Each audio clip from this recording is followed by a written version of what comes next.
no que Jesus disse para nós no Evangelho de Mateus, no capítulo 16, no versículo 24, quando ele nos faz um convite, né? Porque tudo que Jesus coloca para nós é sempre uma proposta, nós podemos aceitar ou não, né? Ele sempre convida, né? Ele é muito gentil para impor, mas ele convida.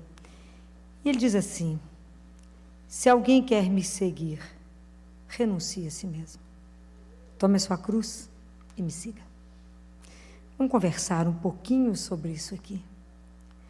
Porque primeiro Jesus nos convida o se você quiser me seguir. Então, se todos nós que viemos aqui, estamos vindo toda terça-feira, nós temos um encantamento por Jesus. Jesus, a imagem dele nos fascina, né? 2000 anos depois, tudo que ele falou nos deixa, né, encantados até hoje, encantará sempre. Então, se você quer me seguir, tem uma condição: renuncie a si mesmo. Então, o que a gente vai aprendendo é que o seguimento de Jesus exige um descentramento. Eu descentro, eu saio do centro e tenho que colocar outro no centro, que é Ele. E eu tenho que me esvaziar. Exige um esvaziamento, como diz Santo Inácio, de todo o meu amor, de todo o meu querer e de todo o meu poder. Eu tenho que me esvaziar. E aí a gente acha que essa palavra de Jesus, renunciar, renuncia a si mesmo, a gente acha que isso é um masoquismo. Ou a gente às vezes acha que isso é um anular-se, ou quem sabe, um mutilar-se. Mas não é nada disso. Na verdade, quando Jesus nos convida, renuncie a si mesmo. Na verdade, Ele está dando um conselho muito sábio. E Ele fala: se liberte da ilusão, do engano, daquilo que você acha que é o seu falso eu. É isso. Acorde, porque você está vivendo a imagem que você imagina que você é e que, na verdade, não é. Então, isso é que é renunciar. Porque nós estamos na cultura, gente, nós vivemos no mundo da cultura do selfie, não é? Vamos fazer um selfie. Então, a minha imagem é o centro. Não importa como é que eu construí aquela imagem para estar ali. O importante é estar no centro e todos me olhando. Selfie. Cultura do selfie. Todo mundo faz isso, né? Então, o que Jesus vem propor é renuncie. E a questão, quando a gente está fazendo uma caminhada com o Senhor, a gente vai tomando consciência daquilo que é. Quando Jesus nos diz assim: ame o seu irmão como a ti mesmo. Então, isso exige que a gente aprenda a se amar. Então, nós temos que nos amar, porque eu não posso amar o outro se eu não me amo. Então, esse amor próprio, ele precisa existir. O que Jesus está condenando é o amor próprio desordenado. É o egoísmo, né? É o egoísmo. Mas como é que eu reconheço isso na minha caminhada? Como é que é o egoísmo, como é que é o amor próprio em relação a mim mesmo? Quer ver como é que a gente vai se achando? É assim, primeira coisa é que a gente tem um autoconceito de nós mesmos, não é? A gente acha que é muito bacana, né? Espetáculo. Então, tem um livro de estudo da personalidade que é muito interessante, que ele pede a uma pessoa que desenhe a sua imagem, desenhe seu rosto. Então, aquele rosto vai ser visto como que a esposa e os filhos veem aquele homem, como que os subordinados a ele veem e como que ele mesmo se vê. Então, a esposa e os filhos desenham ele triste, acabrunhado, bravo. Os subordinados desenham ele como um homem que é difícil de relacionamento, um homem pesado, bravo. E ele desenha um rosto jovial, feliz, alegre. É porque a gente é assim, a gente é míope para os nossos defeitos. E aí tem uma hipermetropia com as nossas qualidades. A gente é sempre demais. E a gente diminui demais os nossos defeitos. É um defeitozinho discreto, né? Então, existe um monsenhor que diz que o melhor negócio que existe no mundo é comprar os homens pelo valor que eles valem e vendê-los pelo que eles acreditam que valem. Esse é o melhor negócio que existe. Então, quando Jesus coloca isso, porque qual é a primeira dificuldade? Por que eu tenho um conceito tão alto de mim, que primeiro que eu não admito que eu erro? E eu erro? Claro que não. Eu saí mal na prova, pai, porque o professor aqui é ruim. Não foi porque eu estudei pouco. Então, eu errei por quê? Foi o trânsito, foi o outro, foi você que me fez errar. Ou foi o tempo, ou foi... Como é que eu vou ter uma vida digna nesse mundo, honesta com esse mundo corrupto? Então, tudo eu tenho uma causa, eu tenho uma justificativa para todos os meus erros, prontinhos. E aí é tão interessante que existe uma bibliografia, uma autobiografia de um diretor, agora eu vou esquecer, acho que é da Chrysler, não vou me lembrar. Quando ele trabalhou na Ford, o diretor da Ford falou com ele assim, todos erram. A questão é que ninguém admite que erra. Mas quando você errar, não coloque a culpa na esposa, no síndico, no tempo ou no cachorro. Antes de vir falar comigo, vá se olhar no espelho. Depois venha falar comigo. E na Bíblia está escrito assim, não se justifique diante do Senhor teu Deus. Afirma, errei. E a dificuldade que temos disso, porque eu sou perfeita. E aí, na hora que alguém me corrige, eu com a imagem maravilhosa que sou, eu posso responder de duas formas. Uma ira incontrolável. Como que você me corrige o cúmulo da perfeição? Vamos lembrar que só existem 2 homens perfeitos. Um ainda não nasceu e o outro já morreu. Então, a gente é tão perfeito que a gente não aceita, porque eu tenho uma imagem falsa que eu sou maravilhoso. Quem vai me corrigir? Então, quantas pessoas você vê que ficam iradas, sem medida, quando alguém fala, eu não concordo com você, não, o mundo cai. Ou a pessoa, então, pode reagir numa depressão, complexo de Cinderela. Ó vida, porque quando que será que vai existir alguém que vai reconhecer o tanto que eu sou bacana, ver as minhas qualidades? Cadê o príncipe que vai me descobrir que sou tão perfeita, maravilhosa? Compreende? A gente vive no complexo de Cinderela. De tão bacana que a gente é. Só merece um príncipe para revelar. Esse príncipe chama Jesus, que vem nos mostrar aqui exatamente aquilo que nós somos. Né? Então, quantas pessoas você vê fechadas, sofrendo pequenas mágoas que elas carregam na vida, porque, que injustiça, por que fizeram isso comigo? Está lá o falso eu, que eu sou tão bacana que eu não merecia isso. Olha a imagem errada. Então, nós vivemos uma insinceridade, para não falar que é uma mentira. Então, a gente tem tanta dificuldade que a gente fica camuflando os nossos defeitos, porque a gente não aceita que tem limite. É claro que nós nascemos para grandes coisas, porque somos filhos do Altíssimo, e somos criados, atraídos para grandes coisas. O que não pode é se apaixonar pelo ego, por mim mesma, e achar que eu sou mais do que tudo. É isso que está errado. Então, a gente dá um jeito, né? A gente dá um jeito de enrolar todo o próximo, tento me enganar a mim mesma. Então, para isso existe peruca, existe cosmético, existe cirurgia plástica, né? Como existe... Por que eu estou de salto? Porque o Luiz XV achou que ela era muito pequenininha, colocou um salto, virou moda. Porque quantas vezes a moda é para esconder defeito físico? Quando uma mulher começou a perder o cabelo, achou melhor cortar curto, virou moda, as mulheres passaram a usar cabelo curto. Por que existe gola alta? Porque a Ana Bolenha tinha um defeito físico horroroso no pescoço, levantou a gola, tampou. Mas, da mesma forma como a gente esconde os defeitos físicos, nós escondemos os da alma. E a gente não se assume. E se a gente não se assume, fica difícil. Né? Porque a gente não consegue ter humildade para entender que todos nós, somos limitados. Todos nós erramos. E todos nós precisamos de ver o nosso caminho, ver quem somos. Não fechar os olhos para a realidade daquilo que a gente é, para que a gente possa trabalhar. Porque tudo que não é assumido não é trabalhado. Não pode ser curado aquilo que eu não assumo. Ou então existem pessoas que são hipersensíveis. Sabe aquela pessoa difícil? Tem gente que precisa relacionar, precisa de estudar trigonometria, que você não sabe para que lado que vai com ela. Eu não sei se eu falo, ela vai ficar muito sensível, ela vai sofrer, mas ela vai ficar magoada. Ela não dá conta de ficar sozinha num ambiente onde ela não é o centro da atenção. A hipersensível, porque é demais, ela é tão perfeita que ela não pode ser desagradada. Eu tenho que pensar tudo que eu vou falar que eu posso magoar. Olha que luta, gente. Olha a imagem que a gente tem da gente. Em relação aos outros, como é que isso se manifesta, né? A primeira coisa é a vaidade, né? Então, Narciso adora um espelho. Ama. Não é claro que nós gostamos de um espelho? E a primeira coisa para amar alguém é olhar para o outro, né? A gente olha para o outro para vê-lo, conhecê-lo e amá-lo. O vaidoso, o narciso, olha para o outro para ver o melhor espelho que tem, a pupila.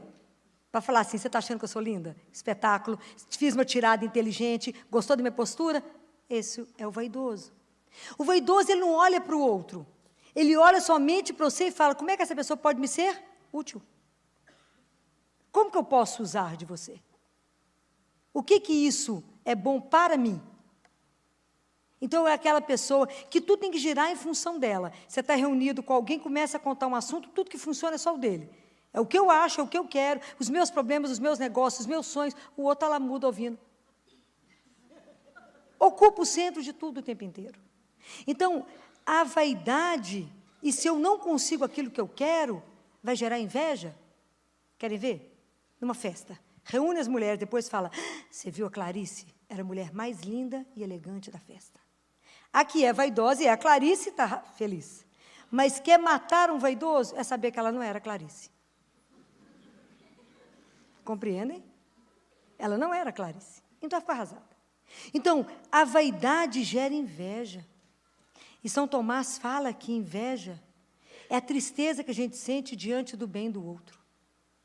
A gente se sente mal com o outro bem. E a gente vê isso. Então, a gente tem que descobrir isso no coração da gente e tirar isso. Porque a inveja vai gerar crítica. E aí, a crítica, eu vou criticar aquele que está fazendo algo que eu não dou conta de fazer. Por isso que quem está dando fruto, a árvore que dá fruto é que joga pedra. A instituição que está indo para frente, que o povo quer derrubar. Porque se eu não sou capaz, e aquela pessoa está crescendo me fazendo sombra, porque se eu giro em função de mim, quem é alto, baixo, bom ou ruim, agradável ou desagradável em relação a mim? Se me faz bem, se é agradável a mim. O referencial sou eu. Então, se o outro está saindo demais, eu dou um jeito de cortá-lo. Não está bom, eu te corto. Né? Então, eu vou fazer a crítica. Né? Aí saem as difamações, isso está solto, né, aí na sociedade. Né? Difamação, mexerico, fuxico, confusão. Para quê? Para diminuir o outro que eu não sou capaz de. É assim. Né? Então, é isso que Jesus está querendo nos libertar. Fala, para com isso. A ironia, você vê que todo irônico é uma pessoa frustrada, fracassada, que não dá conta de fazer. Então, ela entra com ironia para criticar o outro que está fazendo alguma coisa. Isso é sério, muito sério. E aí nós vamos vivendo o egocentrismo. Tudo tem que girar diante de mim. Se eu pudesse, eu era um astro, onde girava o mundo e Deus, inclusive, por mim. Deus gira para mim também, né, ao meu redor. Se eu pudesse, o egoísmo é uma doença tão séria que, se ele pudesse, ele absorvia, inclusive, Deus. Porque tudo é para mim. Então, o egocêntrico é aquele que vai fazer um amor falso, porque ele só vai amar a Deus e ao outro na medida que você puder trazer alguma coisa de bom para mim, senão você está fora. Foi o que um jovem me disse outro dia. Na verdade, falou, a gente está casado, mas a gente se pergunta, para que casar? O que eu ganho com isso? Isso me dá o quê? O mundo do que me promove estar casado. Amor é um detalhe, mas o que isso me dá? Porque as outras coisas eu posso ter, não preciso de casar. Então, isso é muito sério, quando a gente começa a pensar, né? E em relação a Deus, né? Como é que eu vou vivendo? É a famosa egolatria. Eu tiro Deus do centro e devagarzinho eu vou me colocando. E as coisas têm que girar. Minha função, eu me amo e me adoro. Então, seguir a religião, é mais fácil eu tirar umas páginas do Evangelho e seguir só aquelas que são boas para mim, que está de acordo com aquilo que eu quero ouvir. Então, eu crio um Deus que eu faço igual um ventríloco. Eu crio um Deus com 4 pedaços. E, na verdade, eu escuto dele aquilo que eu quero. Eu escuto dele exatamente aquilo que vai me satisfazer. Então, esse Deus é maravilhoso. Então, eu não preciso ir à igreja escutar. Quantas vezes as pessoas falarem isso? Eu não preciso ir à igreja. Eu não preciso, eu faço a minha religião, claro, ele faz o Deus que ele quer, de acordo com a medida dele, para satisfazer só aquilo que ele quer. É assim. Isso é uma forma, né? E tem uma forma mais branda de egolatria, onde eu peço a Deus muitas virtudes e me esforço pelas virtudes, mas não para ser um instrumento na mão de Deus, mas para aparecer para o outro. Isso é egolatria. Está errado. Então, nós temos que ter muito cuidado, porque o nosso coração, a gente vive entre esses 2 amores. entre eu mesma e a Deus. E o dia inteiro, meus queridos, o dia inteiro na nossa vida, nós temos que fazer opção em amar a mim mesmo, beneficiar a mim, ou quem está no centro e regula tudo isso é o Senhor. Então, o dia inteiro, porque esse ego que eu estou falando, esse ego nos atrofia. Esse ego impede que a vida verdadeira de Deus em nós se manifeste. Ela impede que eu esteja encostada, sustentada por Deus, para que a própria vida dele possa fluir através de mim. Enquanto eu tiver com esse ego que me atrofia, eu serei o que? Nada, vou viver na solidão. Porque quando você se dá, você amplia a sua vida. Quando você se guarda, o egoísta, ele morre. O Narciso morreu porque foi abraçar a própria imagem. Morreu afogado. Existe a morte afogado mesmo em nós mesmos. A nossa vida não foi feita para isso. Então é preciso que a gente pense que o dia inteiro eu preciso me vigiar. Porque o egoísmo, ele é igual um câncer, ele devora tudo que está perto. É igual um polvo, que quanto mais eu corto, ele mais multiplica e vai pegando todas as coisas, eu vou usando de todas as coisas para o meu benefício. Então, é diferente a pessoa que adquire uma maturidade, porque o egocêntrico, ele fala, eu te amo para você me fazer feliz. A pessoa que já atingiu a maturidade, um amor maduro, vai falar, eu sou feliz porque eu te amo. É diferente. Então, a gente usa o outro demais, em benefício próprio. O Jesus falou, se você quer me seguir, eu dei a minha vida. Eu só amei. Eu entreguei tudo que tinha. Qual é a nossa disposição de fazer a mesma coisa? Como é que eu posso, quando a gente vai para casa e está um dia frio, como é que você faz para o frio não entrar? Fecha a janela. Se estiver saindo algum ventinho, você coloca uma proteção nas frestas. Ou você acende uma lareira. Então, nós podemos ser incendiados pelo amor de Deus. Qual que é a única forma de acabar com o egoísmo na nossa vida? Aprender a amar de verdade. Senão, não vamos acabar. Porque é só o amor verdadeiro que vai cicatrizar tantas feridas que carregamos, tanta coisa que carregamos na nossa alma. Então, nós não podemos fechar a realidade, os olhos, para a nossa realidade. Não podemos. Nós temos que ter coragem de olhar esse amor próprio, que ele às vezes está desordenado. E tem uma frase já dentro da cristandade, né, que fala que o nosso amor próprio, ele morre meia hora depois que a gente morreu. Porque a gente precisa cuidar dele, né? A gente precisa de olhar para ele de frente e cortar aquilo que está na raiz. Falar, por que eu me comporto dessa forma? Você vê como que isso é um trabalho. Isso é um trabalho da nossa vida. Se eu quero seguir Jesus, se Ele é o centro da minha vida, eu não quero representar, Senhor. Eu não quero viver um teatro. Eu não quero viver de máscaras. Eu não quero viver me enganando meu irmão. Porque me mostrando como perfeita, como a melhor. Não quero viver assim. Eu quero mostrar aquilo que eu sou, nada. Porque a gente tem que ter uma ilusão, tem que ter muita ilusão, uma certeza absoluta. O que nós valemos, na verdade? Somente aquilo que somos diante de Deus e mais nada. Só, mais nada.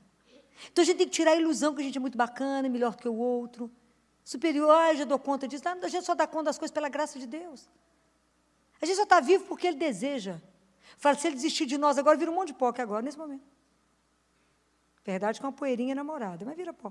Mas se a gente vive por Ele, por causa dEle. Então, esse trabalho, acho que é Santo Ambrósio que diz que todo o esforço da nossa vida, todo o caminho nosso de santidade, é vencer esse amor próprio, desordenado. Isso não é brincadeira nesse mundo que nós estamos, que cultua outras coisas. Então, fazer aquilo... Então, vocês vão observando como é que muitas vezes a gente quer fazer um trabalho e fala, nossa, mas fulano é perfeccionista. Sim, somente naquilo que aparece. Naquilo que tem que mostrar que é obra da mão dela. Fala, nó, que perfeição. Aí, quando a coisa é relacionada com o seu crescimento espiritual, existe uma preguiça espiritual. A pessoa desleixada, ela não faz um sacrifício para melhorar nada do ponto de vista espiritual. Continua com a fé que herdou lá no batismo. Quer dizer, nenhuma. Ficou sabendo que Deus existe, tem um filho, mãe é Maria, o pai é José, ficou por isso mesmo. Cresceu o quê? Nada. Leu a Bíblia quantas vezes? Nenhuma. Continue na missa domingo que for obrigado. Porque senão diz que é pecado, tem que ir à missa. E aí não confessa uma vez por ano. Então, você imagina um mundo desse de orgulho? Quando é que as pessoas vão querer ir à confissão? Como é que confessa? Sou perfeita. Compreendem? É grave isso. Porque nós precisamos de aprender, o convite de Jesus nesse domingo é para aprender a nos olhar. Olha para aquilo que você é, sem ilusão. Sem ilusão. Olha exatamente. É quando eu convido você sempre a ficar nu, na alma, não é na roupa. Eu falo, tira a roupa bonita, tira a maquiagem, fica nu. Diante dele, tira tudo e se mostra. Fala, eu vivo mesmo e sirvo. O que podemos dar? Como é que nós podemos ter a nossa vida? Como podemos comprá-la? Como podemos acrescentar 1 minuto? Nenhum segundo. Nós não valemos, só valemos muito porque Jesus veio por nós. Mas o que somos? O que podemos fazer? Só pela graça. Nós podemos tomar consciência daquilo que somos. Falar, Senhor, porque é na minha vida, na minha rotina, no meu dia a dia, que eu vou ter contato com a minha realidade, com a minha cruz, seguir e falar, é isso que você é, e viva isso na intensidade que você é. A gente precisa ter um desejo de fazer um progresso espiritual. Deus Pai fala para Catarina, Catarina, os homens se entristecem, porque não conseguem os bens materiais. Mas não se entristecem, porque não fazem nenhum progresso espiritual. Nenhum. E eu digo para vocês, quando chegar aqui, não terá mais nenhum passo a ser dado. Vocês param onde chegaram. É sério. A nossa vida vai continuar, ai que delícia. Vai continuar. A vida é eterna. Como é que nós estamos preparando para estar lá? Se a gente quer seguir a Ele, está na hora de acordar, tirar a ilusão, tirar a bobagem de tanta coisa. Falar, Senhor, eu quero ter uma vida direito. Uma vida onde o Senhor olhe e que tudo que eu faça vos agrade. Essa semana inteira a gente rezou isso na missa. Para que tudo que eu fizer, todos os meus atos, tudo que eu fizer, Senhor, seja do vosso agrado. O que adianta o mundo inteiro achar que a gente é bacana, o Senhor olhar e falar, nem te conheço? Você não é nada do que eu imaginei que você seria. Então, o que a gente precisa ter uma preocupação imensa é como é que Deus me vê. Como é que Ele está vendo a minha vida? Como é que eu escuto isso há quantos anos? Quem quiser me seguir, é um convite. Renuncie a si mesmo. Renuncie à ilusão, porque você não é essa pessoa perfeita, mas que a gente precisa ser trabalhado, que a gente não impeça que a mão do crucificado, essa mão abençoada, possa tirar de nós aquilo que não o agrada. Fala isso com Ele. Fala, Jesus, cura em mim aquilo que nem eu tenho consciência que precisa ser curado. Tira de mim aquilo que não presta. Não tira tudo de uma vez, não acaba, né? De uma vez cai tudo. Mas vai tirando aos poucos, né? Vai tirando, vai melhorando. Então, é por isso que a gente precisa se expor a Deus. Como é que eu sou curada? À medida que eu me aproximo daquele que é o dom da cura. Então, à medida que a palavra me cura, à medida que eu recebo a Eucaristia, me cura. É aquilo que Jeremias falou na primeira palavra, né? Senti, então, dentro de mim um fogo ardente a penetrar-me. E ele não deu conta e desmaiou. A gente precisa disso. É o fogo do Espírito que pode nos queimar. É Ele que pode nos transformar. Vocês acham que a gente, por mais que você pense, eu não posso ser tão egoísta, porque a gente já nasceu assim. Está lá em Gênesis, capítulo 3, não é? Quando a gente fala, a serpente diz, come daquela fruta e você será como Deus. É isso que a gente quer ser, igualzinho a Ele. Tudo que a gente fica brigando. Não aceita a condição de criatura. Então, vocês observam que isso está em nós desde pequeno. Observa uma criança de 3 anos. Tudo é meu. Ela divide algum brinquedo? Não.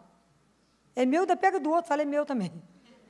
Porque a gente vai ampliando o eu, né? Com o meu marido, o meu carro, a minha casa, não é tudo meu. A gente amplia o eu com o meu.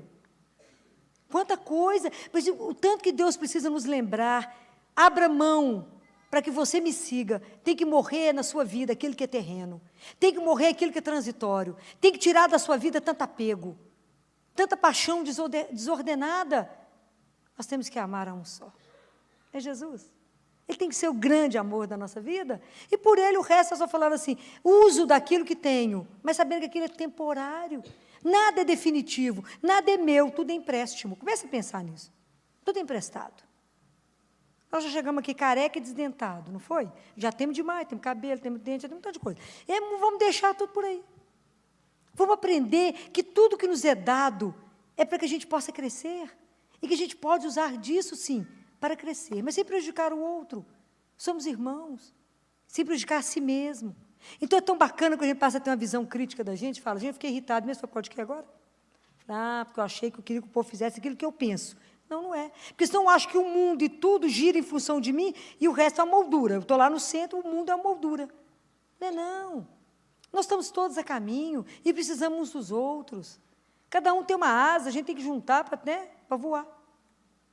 Precisamos de olhar isso. Para ter ciúme, para ter inveja, para de olhar a horta do outro, achar que é mais verde. Precisamos de cuidar uns dos outros, se alegrar com o crescimento do outro. Pense, cada um de nós estamos aqui por um tempo tão curto. Por um tempo tão curto. As coisas passam tão assim. Não vão perder tempo com aquilo que não te leva a lugar nenhum, mas somente com aquilo que te leva ao céu. É assim. A gente tem que estar preocupado demais em chegar no céu. O resto aqui, não se preocupe. Ele não é a razão da sua vida, a razão da nossa vida é Jesus. Vamos pensar nisso. Vamos trabalhar nisso. Vocês vão me achar louca, mas é preciso pensar na morte todo dia. Porque se hoje fosse o último dia, você abraça mais, você beija mais, você fala, fulano, gostei disso, leva para você. Você nem presta, dá. Bobagem, não vai no caixão mesmo, não cabe nada. Então, você vai ficando desapegado de um tanto de coisa, que bobagem. Achar que tem que acumular tudo para quê? Só para dar trabalho no dia da morte. Porque haja gente para separar tudo que você tem. E brigar com um tanto de coisa. Oh. Mas é porque nos falta consciência, né? E que bom que Jesus nos alerta e fala, acorde. Me seguir significa descentra e enraiza em mim. É isso. Sai do centro, mas coloca toda a raiz, a razão da sua vida em mim. Coloque como seu sustento, como a sua força, como a única razão de estar de pé. Olha que alegria saber. Esses dias eu fui tomada de uma alegria dentro do CTI, que eu falava, ai, que alegria, né, Jesus? Saber que mesmo está tudo difícil desse jeito, tanto sofrimento. Você é real. Você não é uma ilusão. Isso tudo vai passar. Esse sofrimento vai acabar. E um dia nós vamos estar todo mundo junto. E saber que o Senhor é eterno, que o Senhor está aqui, que o Senhor nos ajuda, que o Senhor corre conosco, que o Senhor faz todas essas coisas, e que a gente ainda pode sentir esse cheiro seu espetacular. Ai, que espetáculo. Então está tudo fácil, porque o Senhor está aqui. Isso não tem preço. Vai pedir a Ele que nos ajude, fala, assenta com Ele, tenha coragem em cada coisa da sua vida, fala, Jesus, vai me mostrando aquilo que na minha vida eu estou vivendo, que não está verdadeiro, Senhor. Me ajuda a ser exatamente aquilo que o Senhor sonhou que eu seria um dia. Sem ilusão. Sabendo que todo o progresso que eu fiz na minha vida foi por pura graça de Deus. Porque eu sozinha não fico nem de pé. Eu sozinha não sou capaz de respirar. Mas é porque o Senhor é o ar que eu respiro. Então, vamos pedir a Ele que vá tirando da nossa vida aquilo que não serve para absolutamente nada e que está nos impedindo de viver a vida verdadeira que Deus quer para cada um de nós. Que a gente possa desabrochar e segui-lo com toda a força do nosso coração. Segui-lo como grande amor, como grande mestre, como grande Senhor da nossa vida. Jogue toda a força da sua raiz em um só. Ele é Jesus. Vamos trabalhar e ter uma luta mesmo na nossa vida, pela ação do Espírito Santo em nós, a destruir esse amor tão desordenado que habita em cada um de nós. Vamos fechar nossos olhos. Vamos colocar diante de Deus e falar, Jesus, assim como o Senhor falou lá na carta de São Paulo, que a gente possa ser um sacrifício vivo. Um sacrifício vivo, agradável a Deus. Então, vamos colocar o nosso coração diante dele e falar, tira, queima, corta aquilo que está impedindo que a vida verdadeira possa emergir em mim.